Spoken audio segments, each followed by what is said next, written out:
মাত্র ১ সপ্তাহ হলো নতুন বাইকটা কিনেছি, কিন্তু দেখে মনে হচ্ছে যেন কত মাস আগের গাড়ি। ওমা, ৪৯২ কিলোমিটার তো চালানোই হয়ে গেল। তাই নিজে হাতে বাড়িতে একটু পরিষ্কার করার চেষ্টা করলাম। প্রথমে গাড়ির কাদাগুলো ধুয়ে নিলাম, তারপর গাড়ির মাথায় উকুন হয়েছে বলে তাতে একটু শ্যাম্পু মাখালাম। অনেকে দেখে দেখে যাচ্ছে, বলছে নতুন বাইক নতুন বাইক, এখন তো ওরম করবেই, নতুন সংসার এখন।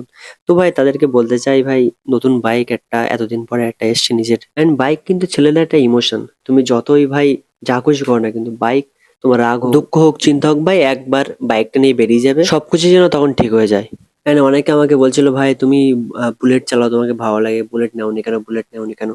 তো ভাই বুলেট চালাই ঠিক আছে ভাই, বাট একটা ছেলের না ছোটবেলা থেকে একটা স্বপ্ন থাকে যে সে একটা স্পোর্টস বাইক চালাবে। বাট মিডল ক্লাস মানুষ না, স্পোর্টস বাইক হিসেবে না এই বাইকটাই তাদের কাছে অনেক। সো দেখো বাইকটা কেমন কি লাগছে, কতটা সুন্দর লাগছে। এন্ড আমি ভাবছি খুব শীঘ্রই মোটো ব্লগ শুরু করব। তো তোমরা জানাও মোটো ব্লগ করলে কেমন হয়, ঠিক আছে?